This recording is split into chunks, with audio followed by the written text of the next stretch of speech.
और अगली खबर फरीदाबाद से है, जहां पर एक निजी अस्पताल में एक फर्जी कार्डियोलॉजिस्ट द्वारा 70 से 80 लोगों की हार्ट सर्जरी का मामला सामने आया है। आरोप है कि डॉक्टर पंकज मोहन ने अपने हमनाम डॉक्टर के नाम का दुरुपयोग कर नौकरी प्राप्त की थी। 3 मरीजों की मौत के बाद ये मामला सामने आया और डॉक्टर पर धोखाधड़ी और फर्जी बिलिंग के भी आरोप है। फिलहाल इस मामले में डीसीपी एनआईटी मकसूद अहमद ने बताया कि पुलिस पूरे मामले की बारीकी से जांच कर रही है और जांच पूरी होने के बाद जो भी साक्ष्य सामने आएंगे उसके हिसाब से आगे की कार्रवाई अमल में लाई जाएगी।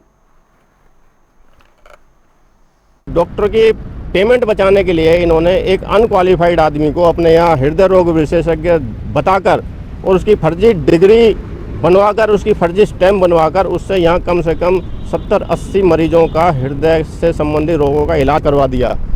उनकी जान से खिलवाड़ करवा दिया। कुछ की उसमें से मृत्यु भी हो गई और जो इन्होंने डिस्चार्ज कर दिए उनमें से कितने जिंदा हैं, ये राम भरोसे वाली बात है कि वो जिंदा भी हैं या नहीं हैं। मुझे जब इस बात का पता चला तो मैंने इमीडिएटली इसकी कंप्लेंट 16/4/2024 को एसडीएम नगर थाने में दी। उन्होंने मार्क कर दी पीपी NH4 को, इंचार्ज को। उसके बाद आज तक NH4 3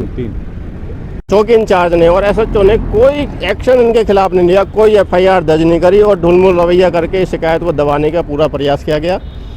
जिससे आहत होकर मुझे मजबूरन आज डीसीपी एनआईटी के ऑफिस में आकर उनकी शिकायत करनी पड़ी है। और डीसीपी एनआईटी ने बड़ा सख्त लहजे में इनको निर्देश दिए हैं कि इमीडिएटली जितनी भी वेरिफिकेशन हो 24 घंटे के अंदर वेरिफिकेशन करके मुकदमा दर्ज करें इनके खिलाफ और जो भी दोषी हों उनके खिलाफ सख्त से सख्त कार्रवाई करी जाए। यहाँ पीपीपी मोड पे मेडिटेना की तरफ से हमारे बीके हॉस्पिटल में हार्ट केयर सेंटर चल रहा था और इस सेंटर में उन्होंने डॉक्टर्स को नियुक्त कर रखा था। उनकी जिम्मेवारी डॉक्टर्स को नियुक्त करने की मेडिटेना की थी। और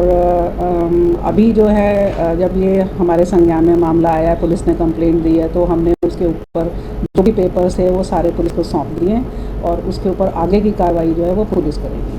देखिए, मामला ये है कि हमें एक शिकायत दी है, संजय गुप्ता कंप्लेनेंट हैं जिन्होंने ये कंप्लेंट दी है और उन्होंने एसडीएम नगर थाने में 3 नंबर चौकी है उसमें अंदर जिसमें बीके अस्पताल आता है वहाँ पे उन्होंने कंप्लेंट दी है। उसमें उन्होंने कुछ एलिगेशंस लगाए हैं कि एक डॉक्टर है जो कि इसके पास में कोई डिग्री नहीं है, वो फर्जी डॉक्टर है और वो पिछले काफ़ी समय से वहाँ पे जो हार्ट सेंटर चल रहा था वहाँ पे वो कार्यरत था और उसने उस दौरान काफ़ी मरीजों का इलाज किया है और जिसमें उसने ऐसे एलिगेशन भी लगाए हैं कि उनमें कुछ लापरवाही भी हुई है और ऐसी बातें आई हैं। तो उस संबंध में हमारी अभी जांच चल रही है, पुलिस उसकी जांच कर रही है। अभी हमारी 3 नंबर चौकी जो है उसमें जांच की जा रही है और हमने इस संबंध में सिविल हॉस्पिटल बीके हॉस्पिटल से सारे डॉक्यूमेंट्स जो हैं उस डॉक्टर जो वहाँ कार्यरत था डॉक्टर पंकज मोहन शर्मा, उनके सारे डॉक्यूमेंट्स हमने मांगे हैं और हमें अभी कुछ ही दिन पहले वो डॉक्यूमेंट सारे प्राप्त हुए हैं और अब उन डॉक्यूमेंट्स का वेरिफिकेशन करवाया जा रहा है और संबंधित यूनिवर्सिटी से संबंधित जो भी जहाँ पे डिग्री मिलती है, जहाँ पे सर्टिफिकेट रजिस्ट्रेशन होता है, सारी जगह उनका वेरिफिकेशन करवाया जा रहा है और जैसे ही रजिस्ट्रेशन की उसकी वेरिफिकेशन की रिपोर्ट हमें प्राप्त हो जाएगी और उसके अकॉर्डिंग जो है आगे कार्रवाई की जाएगी।